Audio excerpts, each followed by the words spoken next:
नमस्कार, चैनल 24/7 देख रहे हैं आप। मैं हूं आपके साथ विशाल गर्ग। खबरों की शुरुआत करेंगे। पौधारोपण महाअभियान का शुभारंभ हो गया है और सीएम योगी ने भी वृक्षारोपण किया है। इस दौरान सीएम योगी ने जनसभा को संबोधित भी किया। और शैक्षणिक बहनों और भाइयों, मैं सबसे पहले वृक्षारोपण महाअभियान के इस क्रम में एक पेड़ मां के नाम इस पावन आयोजन के शुभारंभ के अवसर पर मैं आप सबका हृदय से अभिनंदन करता हूं, आपका स्वागत करता हूं। हम सब जानते हैं आदरणीय प्रधानमंत्री जी ने 5 जून को विश्व पर्यावरण दिवस के अवसर पर पूरे देशवासियों से एक पेड़ मां के नाम लगाने का आह्वान किया था। इसके पीछे की भावना भी यही थी कि दुनिया के अंदर पर्यावरणविद एक बात को लेकर के चिंतित हैं और वह चिंता है कि ग्लोबल वार्मिंग दुनिया के अंदर जीव सृष्टि के लिए एक नया संकट खड़ा करने जा रहा है। इस नए संकट से उभरने के लिए, क्योंकि संकट कहीं और से नहीं, मनुष्य के स्वार्थ ने ही प्रदान किया है, इसलिए इसको नियंत्रित करने की जिम्मेदारी भी मनुष्य के ऊपर ही होनी चाहिए। और इस दृष्टि से दुनिया के सबसे बड़े लोकतंत्र के संवैधानिक मुखिया के रूप में प्रधानमंत्री मोदी जी का यह आह्वान हर भारतवासी के लिए यह एक मंत्र बनना चाहिए।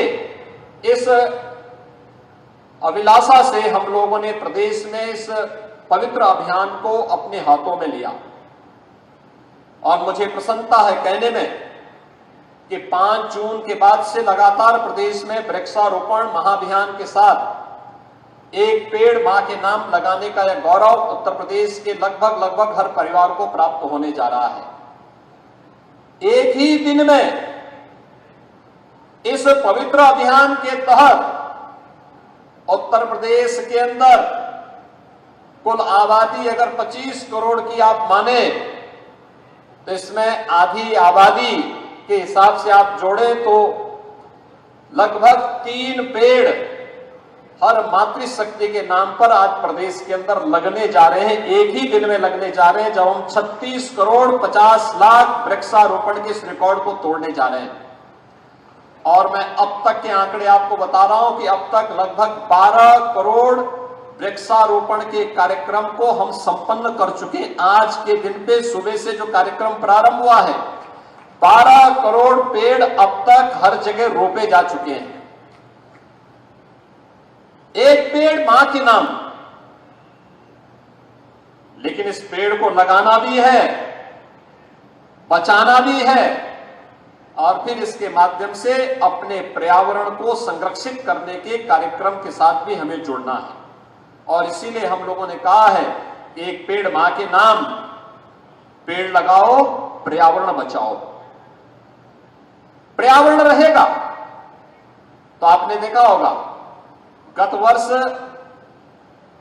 प्रदेश के अंदर एक बड़े क्षेत्रफल में, और प्रदेश ही नहीं देश में भी दुनिया में भी हम लोग देख रहे थे, अक्टूबर महीने में बाढ़ आई थी।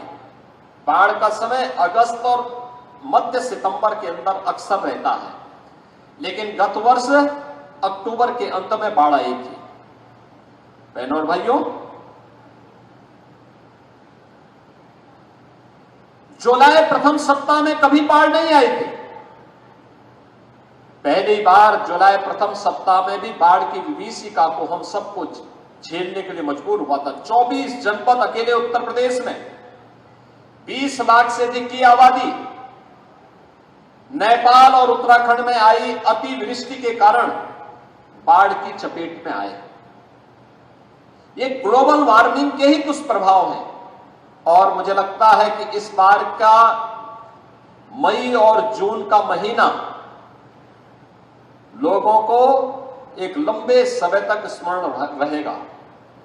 टेम्परेचर सामान्यतः हम देखते थे, टेम्परेचर यहां का अमूमन जो देखते थे 42 से लेके 45 के बीच में होता था, लेकिन इस बार टेम्परेचर को 47 से लेके 50 डिग्री तक पहुंचते हुए हम सब ने देखा है। ये वे दुष्प्रभाव हैं जो ग्लोबल वार्मिंग के रूप में दुनिया के पर्यावरणविद हम सबको लगातार देते रहे हैं, और यह जल का संकट भी खड़ा करेगा। तमाम परिवर्तन के कारण असमय बारिश की संकट पैदा करेगा, कहीं सूखा का संकट खड़ा करेगा, और इसके कारण होने वाले परिवर्तन से तमाम स्थलों पर अकाल पड़ने की संभावना भी पनपती हुई दिखाई देती है। इन सब से बचाव के लिए ही आदरणीय प्रधानमंत्री जी के मार्गदर्शन और नेतृत्व में उत्तर प्रदेश ने 2017 में सरकार बनने के बाद वृक्षारोपण के इस महाअभियान के साथ आगे अपना कार्य करना प्रारंभ किया। और मुझे प्रसन्नता है, आज जहां हम लोग एक ही दिन में 36 करोड़ 50 लाख वृक्षारोपण के इस कार्यक्रम को संपन्न करेंगे, वहीं पिछले 7 वर्ष में प्रदेश में भारतीय जनता पार्टी नेतृत्व की सरकार ने अब तक 168 करोड़ वृक्षारोपण के कार्यक्रम को संपन्न किया है, और 168 करोड़ वृक्षारोपण के कार्यक्रम के साथ जुड़ने के साथ ही प्रदेश के अंदर मुझे बताते हुए प्रसन्नता है कि जो हमने थर्ड पार्टी इन सभी लगाए गए पेड़ों को देखा है, लगभग 75 से 80% पेड़ अभी भी जीवित हैं, अच्छी वाटिका के रूप में वहां पर वे आगे बढ़ रही हैं। यह प्रदेश सरकार के द्वारा किए गए कार्यक्रम का अभियान का एक परिणाम है, और केवल इसको अगर मैं बोलूं, हो सकता है लोगों के लिए विश्वसनीय हो। आज वैश्विक संस्थाएं इसे मान्यता दे रही है। अभी आपने देखा होगा, हमने 10 किसानों को यहां पे कार्बन क्रेडिट से, यानी कार्बन उत्सर्जन से जो पर्यावरण को क्षति हो रही है उसके बचाव के लिए जिन किसानों ने अब तक पेड़ लगाने के इस अभियान के साथ सफलतापूर्वक अपने कार्यक्रम को आगे किया, अपना रजिस्ट्रेशन कराया, वैश्विक संस्थाएं आकर के उनका निरीक्षण की, उन्हें यहां पर कार्बन क्रेडिट के रूप में धनराशि उपलब्ध करवाने की व्यवस्था भी नेट जीरो के लक्ष्य को प्राप्त करने की दिशा में दिया गया। और उत्तर प्रदेश सरकार के द्वारा इस प्रयास का परिणाम है कि उत्तर प्रदेश सरकार को इस। और गोरखपुर से बड़ी खबर, 2 दिवसीय दौरे पर आएंगे सीएम योगी।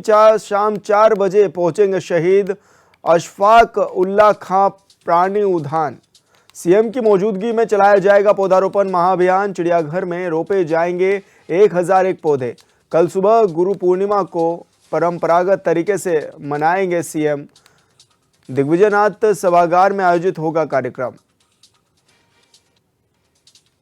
तो चिड़ियाघर में ये पौधे रोपे जाएंगे 1001, और इस दौरान सीएम योगी मौजूद रहेंगे।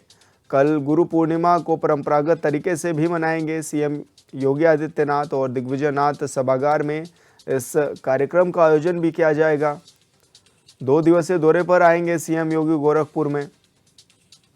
तमाम तैयारियां पूरी कर ली गई हैं और शाम 4 बजे पहुंचेंगे सीएम योगी आदित्यनाथ। और लखनऊ से बड़ी खबर, लाल बिहारी का नेता प्रतिपक्ष बनना तय। विधान परिषद में सपा दल के नेता हैं लाल बिहारी यादव। पद के लिए शिवपाल यादव पर दांव नहीं लगाएगी सपा, ये सूत्रों के हवाले से बड़ी खबर मिल रही है। और राम अचल राजभर और इंद्रजीत सरोज के नाम भी चल रहे हैं आगे। दर्जा पाने के लिए लाल बिहारी यादव कोर्ट भी गए थे। ये सूत्रों के हवाले से बड़ी खबर आपको बता रहे हैं। सपा के पास नहीं थी नेता प्रतिपक्ष के लायक सदस्य की संख्या। 5 मई को रिक्त हुए 13 पदों के चुनाव में सपा को मिली 3 सीटें। विधान परिषद में सपा की कुल सदस्य संख्या अब हो गई है 10।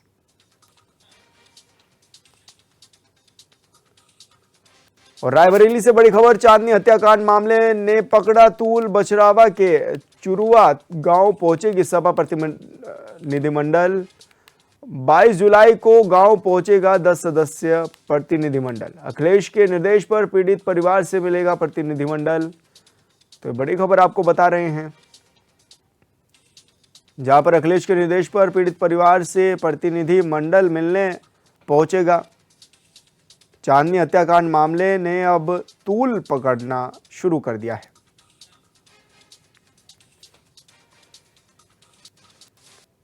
और एक और बड़ी खबर, चेयरमैन मनोज सोनी ने दिया इस्तीफा। कार्यकाल पूरा होने से पहले ही मनोज सोनी ने दिया इस्तीफा। यूपीएससी चेयरमैन मनोज सोनी ने राष्ट्रपति को भेजा है अपना इस्तीफा। ये बड़ी खबर आपको बता रहे हैं, जहां पर यूपीएससी के चेयरमैन हैं और मनोज सोनी, जिन्होंने अपना इस्तीफा राष्ट्रपति को भेज दिया है। तो इस वक्त की बड़ी खबर आपको बता रहे हैं, जहां पर कार्यकाल पूरा होने से पहले ही मनोज सोनी ने इस्तीफा दे दिया है। यूपीएससी चेयरमैन मनोज सोनी ने राष्ट्रपति को अपना इस्तीफा भेजा है। और फर्रुखाबाद से बड़ी खबर, बच्ची से दुष्कर्म के आरोपी की पुलिस से मुठभेड़। शादी समारोह से गायब हुई थी बच्ची। एक सप्ताह पहले हुई थी घटना। आरोपी डब्बू पर घोषित था 25,000 रुपए का इनाम।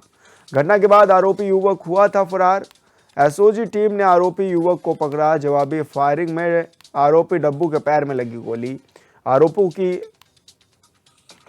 एसओजी ने सीएससी मोहम्मदाबाद में भर्ती भी कराया है और पखना स्टेशन के पास जंगलों में छिपा था आरोपी।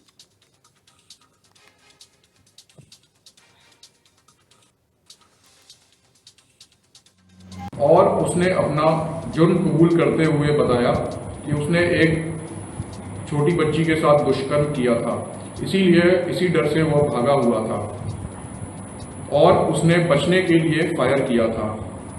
उसकी जेब से तलाशी ली गई तो कुछ गहने बच्ची के मिले, एक नाजायज तमंचा, 315 बोर और 2 कारतूस और 2 खोखा कारतूस बरामद हुआ।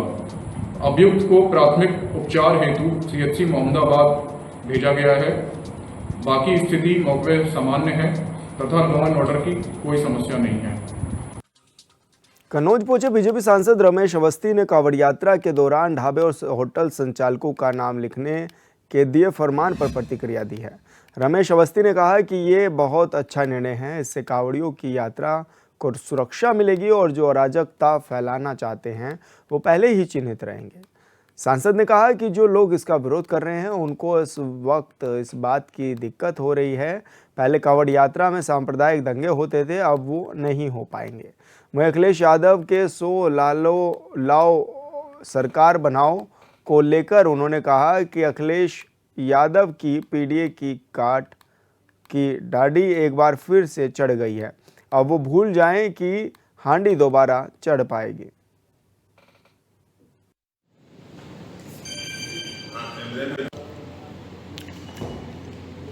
जो कांवड़ियों की सुरक्षा है वो निश्चित रूप से उसमें ये फ़ायदा मिलेगा कि अब दूसरे जो अराजक तत्व कांवड़ यात्रा के बहाने कुछ उपद्रव करना चाहते हैं, कुछ सांप्रदायिक माहौल बिगाड़ना चाहते हैं, वो सब पहले से चिन्हित रहेंगे। तो ये माननीय मुख्यमंत्री जी का निर्णय एक अच्छा निर्णय है। इसमें आपत्ति क्या है, मैं तो ये नहीं समझ पा रहा हूँ। लिए यादव क्या कह रहे हैं, कहना एक बार काट की हंडी एक बार चढ़ती है। आप लोगों ने कहावत सुनी है। तो अखिलेश यादव जी की या पीडीए की काट की हंडी एक बार चढ़ गई, अब वो भूल जाएँ कि अब ये स्थिति दोबारा आएगी।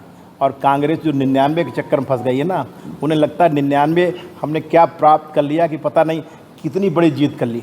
तो वो तो कांग्रेस तो 99 के चक्कर में पड़ी हुई है और अखिलेश अपने ख्याली पुलाव गिन रहे हैं कि हम अगली सरकार बनाएं। कहीं कुछ ऐसा नहीं। वो भी ये जान चुके हैं कि हमारा जो भी दांव था वो पूरी तरीके से फेल हो गया। हम लोग आगे 2027 की तैयारी कर रहे हैं और भारी बहुमत से हम लोग सरकार बनाने की अपनी रणनीति अपना रहे हैं। इसके लिए तरह तरह की ये मीटिंग चल रही है। हम आत्ममंथन कर रहे हैं और हमें जानना चाहते हैं कि आखिर में हम इसको ये लोग कैसे क्या क्या इन्होंने षड्यंत्र रचे। वो धीरे धीरे पर्दाफाश हो रहा है। हम लोग अपनी रणनीति के तहत काम कर रहे हैं और आप देखेंगे कि 2027 में हम लोग पूर्ण बहुमत की सरकार, इससे भी ज़्यादा अंक लेकर सरकार बनाएंगे। मुरादाबाद में नगर निगम जेल रोड के खोखे हटाने को लाल निशान लगाया गया था। इसी को लेकर बीजेपी नगर विधायक रितेश गुप्ता मौके पर पहुंचे, जहां विधायक रितेश गुप्ता ने नगर निगम के अधिकारियों पर व्यापारियों को धमकाने का आरोप लगाया है। रितेश गुप्ता ने कहा कि अगर नगर निगम ने बुलडोजर चलाया तो उन्हें अंजाम भुगतना पड़ेगा। विधायक ने कहा है कि मुख्यमंत्री का आदेश है कि बुलडोजर अपराधियों के लिए है, न कि व्यापारियों के लिए।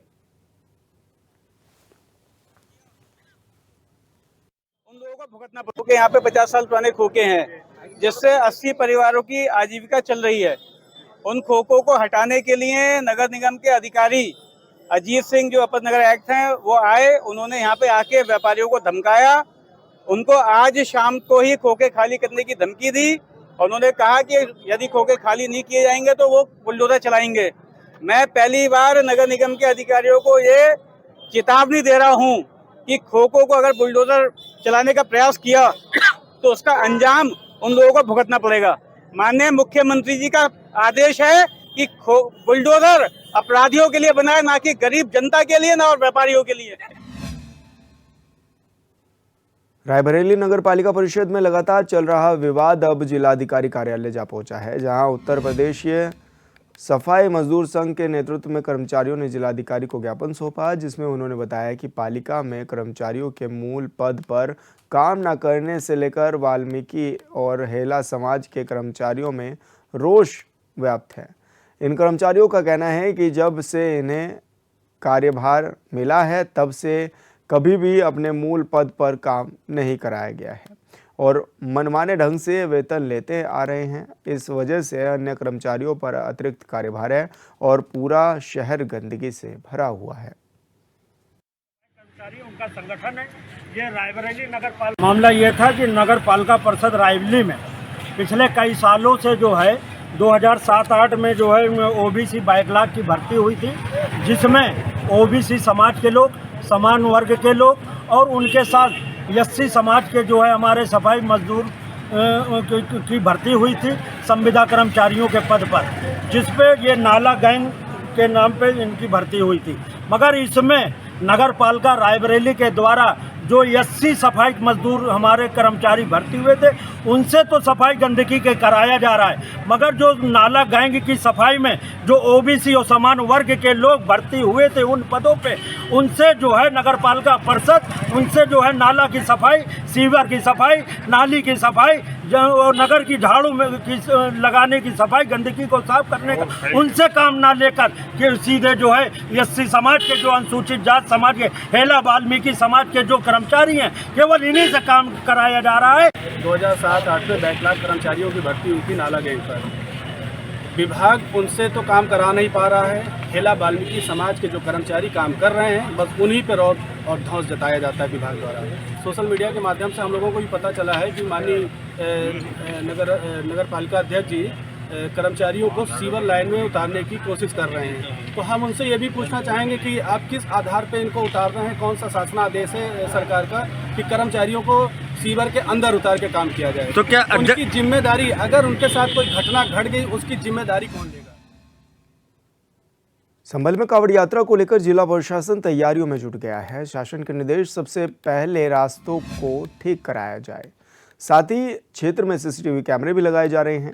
वहीं कांवड़ियों के प्राथमिक इलाज और एंटी स्नेक वेनम जैसी सुविधाओं भी व्यवस्था की जाएगी। बताया जा रहा है कि सावन के पावन महीने में हर हफ्ते राजघाट गंगा तट पर चौपाल लगाई जाएगी।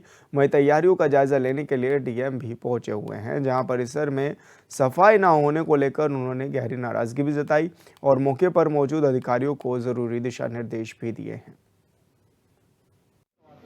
सबसे पहले अगली बार मैं आप पे कार्रवाई करूंगा यदि आपने नहीं किया।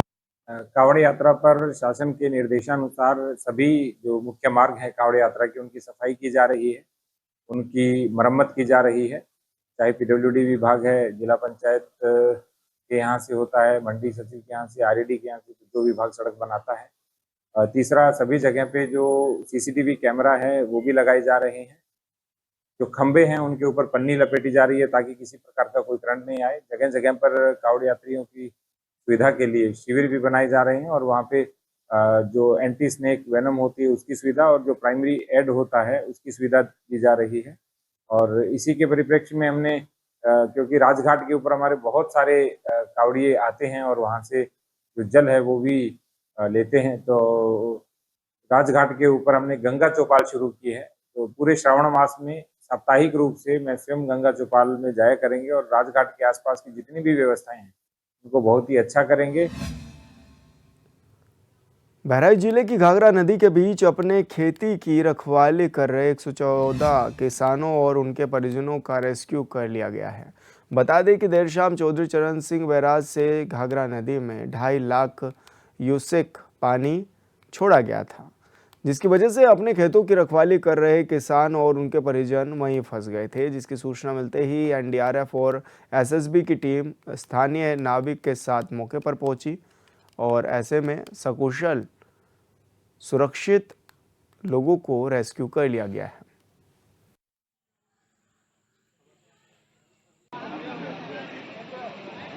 शाम को 6:30 बजे लगभग हमें सिंचाई विभाग की कंट्रोल रूम से पानी बढ़ने की जानकारी हुई।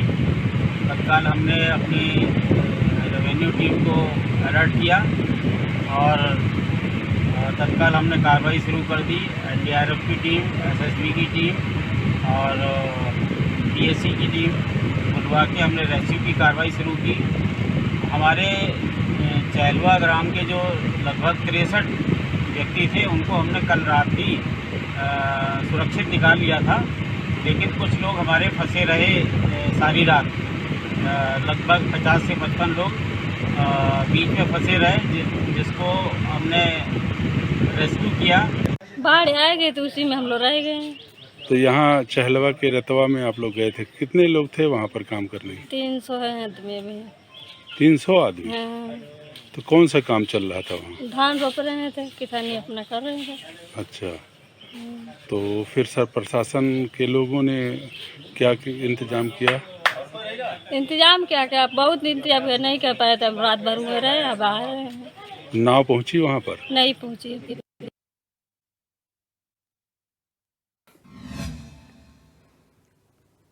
बलिया में बाढ़ और कटान को लेकर प्रशासन अब अलर्ट मोड पर काम कर रहा है। जिले में 30 बांधों पर 24 घंटे निगरानी की जा रही है, तो वहीं संवेदनशील बांधों पर जनरेटर और लाइट की व्यवस्था की गई है। इसके साथ ही प्रशासन ने सभी एईजेई और अन्य कर्मचारियों की छुट्टियों पर रोक लगा दी है।